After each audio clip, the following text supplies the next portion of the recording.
Your phone, with the press of a button, becomes yours alone, and everyone around you sees nothing but a black screen. Samsung, in the S26 Ultra, decided to break the rules of the game with an exclusive feature that exists in it, not in any other phone in the world.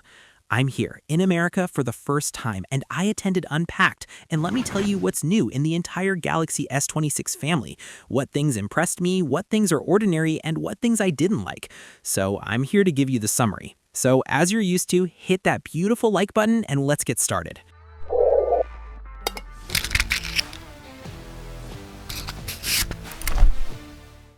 Samsung has been taking a very strange direction for 2 years in the Ultra's design. We saw the transformation from the S24 to the S25. Many people didn't like it, but after a while we accepted the S25 Ultra's look and I'm walking around with it normally. I don't have a problem. Now there's a bigger transformation from the S25 Ultra to the S26 Ultra in the corner rounding. The phone has finally become indistinguishable from the Plus and the regular in the corner rounding part. Big rounding, and the rear camera design has changed. 3 cameras placed in a slightly protruding traffic light. The camera protrusion now is on 2 levels, not on 1 level. And so you know this is the Ultra, there must be the 2 floating lenses next to the traffic light. If you didn't see these 2 lenses on the phone's back, then this is the regular or Plus. Even the metal frame that was surrounding the lenses in the S25 Ultra was removed in the S26 Ultra. And I also noticed that the camera protrusion got a bit bigger because the phone got thinner, so it wobbles a bit when you put it on a desk without a case. My current impression is a bit confused.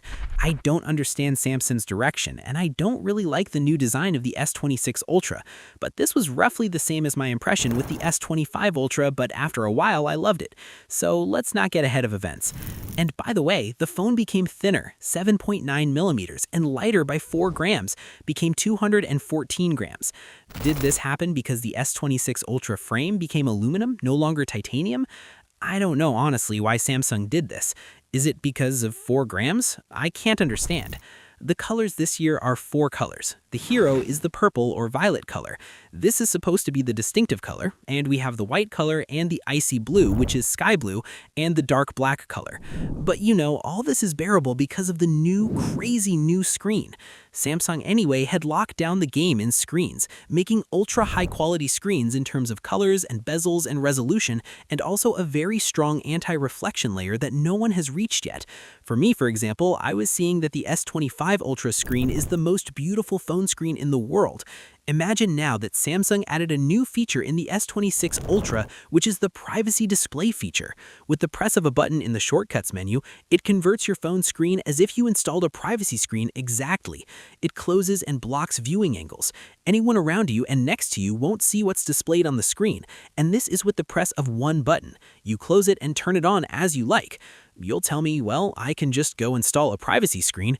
I'll tell you, aside from the fact that you need to install a screen every so often because the screen's lifespan isn't long, the issue is that it's installed all the time and blocking the quality and brightness of the screen. Something's not pleasant. There are many times you need to remove it or you don't want it, but of course you don't know it, it's installed all the time on the device. So the option to remove it and put it back isn't available. This thing in the S26 Ultra on its screen is very strong and I really like it.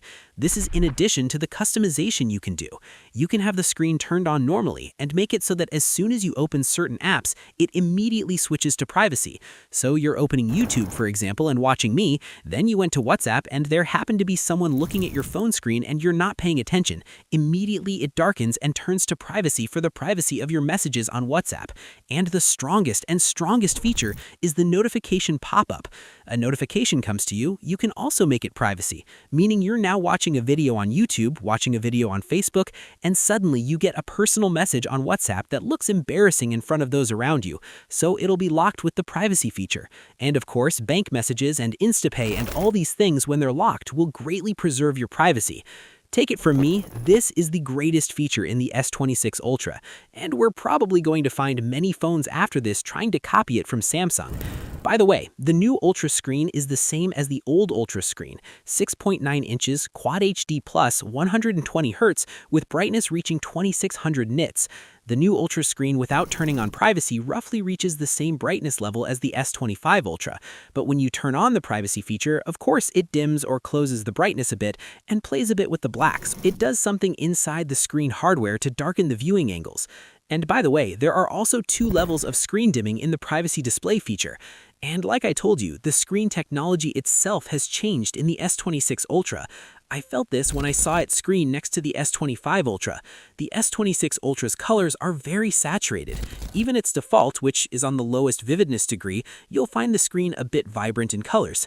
Okay, not a problem, it just needs to be tested for a longer period to judge it. There's another thing I noticed. The selfie hole in the new Ultra got a bit bigger in size than the selfie in the old Ultra. This might be due to the screen technology itself. Samsung had to increase the selfie size or the selfie hole size.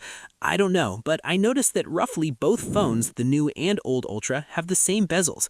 But the difference in corner rounding, as I told you, became in the new Ultra a bit more rounded. Very rounded, completely different from the old Ultra that I had somewhat accepted its shape. The new Ultra lost its identity when you see it from the front in the corners area. It's finally become similar to the Plus and regular and S25 FE and any phone. The only difference now will be in the bezels or screen bezels. That's the only thing that will now distinguish the Ultra, but it won't have an identity or specific shape from the front when you look at its screen. I know you're asking now, will the privacy display feature come to the S25 and S24? The answer is no, because this is a hardware thing in the S26 Ultra screen only, not in any other Samsung phone now. And as for performance, Samsung used the strongest processor from Qualcomm in the Ultra only, Snapdragon 8 Elite Gen 5 made for Galaxy, 3nm technology, a processor that needs no introduction. We tried it before, the strongest processor available from Qualcomm. As an initial experience, we can't judge the device much. Samsung is saying they enlarged the cooling chamber and the phone frame became aluminum, no longer titanium. Whatever, this is strange, but I sat for about 3 hours with the phone filming it and it didn't heat up on me. So this is a good sign. But as for the regular and Plus, they'll come with a new Exynos processor manufactured by Samsung 2600. And this is for the first time with 2nm technology, and Samsung is saying they fixed all their problems in the new Exynos processor, and that's why they said they'll start testing it with the regular and Plus. Let's not put on all the phones, and they'll let the people who try the regular and Plus be the ones who say whether the new Exynos processor actually got better or is still suffering from the same problems. The Ultra battery is 5,000 milliamp hours, and this is one of the frustrating things that the battery didn't get bigger. As long as Samsung doesn't want to use silicone carbon technology and is adopting a policy of making the phone thinner, they won't be able to put a bigger battery. But let's see when the actual performance of the new battery on the new processor how it'll be. But charging speed finally increased, became 60 watts. Supposedly, you're now charging 75% of the battery in half an hour, and this is a time I see as very reasonable. And also wireless charging increased, became 25 watts. And surely one of the reasons for not increasing the battery in the Ultra is that the pen is still inside the phone body. There's a strange thing now with the pen that it has a specific orientation when you put the pen in so it won't be upside down. This is the first time I see this in the Ultra.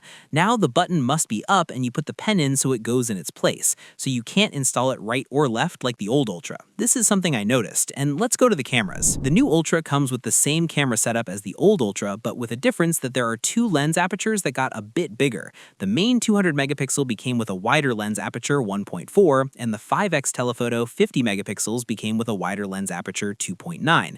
As for the 3x telephoto lens 10 megapixels and the ultra wide lens 50 megapixels, as they are without any change, and the selfie is also 12 megapixels without change. Samsung didn't change the sensors but widened the lenses, and is saying that night photography has improved a lot now, but this is something we'll need to test more. I just tried the phone for a few hours. We'll take the phone later and have an extended experience with it so we can really judge whether camera performance made a difference or not. The camera software is the same as a quick experience, but there's something added called horizontal lock, and this is a relatively new feature from Samsung, that you're holding the phone and turned on this feature and you're recording and the shaking was strong or you fell or the phone flipped from you.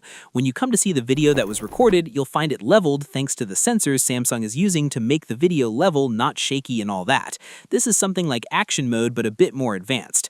I don't know if you'll like it or you'll like that you're recording a real reel and things are falling from you and the phone is spinning from you and all that. And the last thing, artificial intelligence, so I don't keep you too long. Of course, Samsung is very advanced in artificial intelligence, and they're the first to introduce artificial intelligence into their phones. We have Photo Assist now. It was added that you can add a prompt, meaning you write with your hand what you want. You don't have to draw and all that like before. As an example, this photo in front of you, I told it, you know what, take me to the pyramids. It actually changed the background background as if I took a selfie at the pyramids. I told it, okay, why don't you change the jacket color for me? So it used its brain on me and changed the jacket color from black to dark navy. I didn't know, so I went and pressed on it and told it, no, change the jacket color to red. It actually changed the jacket color to red, and guys, it kept the jacket details exactly. It didn't mess with them like the free AI tools that ruin and change the jacket altogether. By the way, there's another thing. You can give it an object that's not even in the photo, an element like this water bottle. And I was actually in this photo filming with my hands behind me. There's no hand in the photo at all. I told it, make me hold the bottle and show me how you'll do it. And strangely, it actually managed to make me a hand and make me hold the bottle. And the photo came out looking very real. And also now you can take step by step inside, meaning you edit the photo once, then you edit again, edit a third time, and you can go back to the versions in the order you made them so you're not starting over and all that nonsense. So you know what? You fixed Photo Assist to be smarter and you can use it in a more logical way, because now there are competitors like ChatGPT and Nano Banana, so now it's making things easier for you, and also unlimited boss as you like until now. And also Creative Studio has evolved. Now you can make a sticker, make a card, you can make a lot of cool things from it. And of course, Samsung's AI features, as usual, you know they're done on cloud, but you can do the process on your phone. You can make the data not leave your phone at all, but this will reduce the features you can use. There's another thing, if you're inside a website or inside a YouTube app, for example, watching something and you took a screenshot, now you'll find the screenshot has a link in it if there was a link. You'll find this link takes you to the thing directly, because the many screenshots that get lost on our phones and we don't know what this is. We can use Circle to search and know what this is, but to make things easier.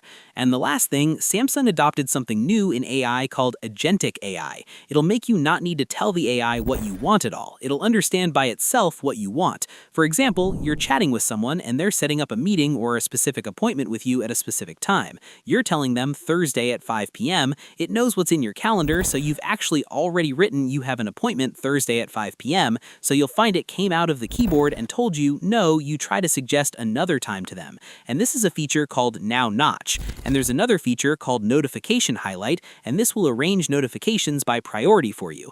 Bank messages, of course, will come first at the top. Then, if someone mentioned you, for example, then the rest of the notifications. Not just when they came, but by their importance. And so I don't wrong the S26 regular and S26 Plus. Like I told you, they're coming with the Exynos 2600 processor. And they'll come in the same colors as the Ultra, because the whole series now has the same materials and same colors. Same old screens, but the regular got a bit bigger, 6.3 inches. The Plus, as it is, 6.7 inches, Quad HD. And without the privacy display exists only in the Ultra. The regular battery also got a bit bigger, became 4,300 milliamp hours, a slight increase, and its charging is 25 watts. And the Plus is 4,900 milliamp hours, and its charging is 45 watts. As for the prices, the Ultra will come in three versions, 256 gigabytes and 12 gigabytes for $1,300, 512 gigabytes and 12 gigabytes for $1,500, and 1 terabyte and 16 gigabytes for $1,800. But the S26 regular, 256 gigabytes and 12 gigabytes for $900, 512 gigabytes and 12 gigabytes for $1,100, and the S26 Plus, 256 gigabytes and 12 gigabytes for $1,100, or 512 gigabytes and 12 gigabytes for $1,300. All prices mentioned are approximate estimates, meant to give you a general idea. Please check local prices in your country for accuracy. And that's it. I've finished the video. These were just initial impressions. We, of course, haven't had an extended test yet. I'll definitely test and tell you my opinion, but I need you now to hit that beautiful like button if you made it with me to this point. And write me a comment and tell me what feature you liked most in the S26 Ultra. And make sure, of course, you've subscribed to us if you're watching us for the first time on YouTube. And turn on the notification bell so you see new phone videos as soon as they drop.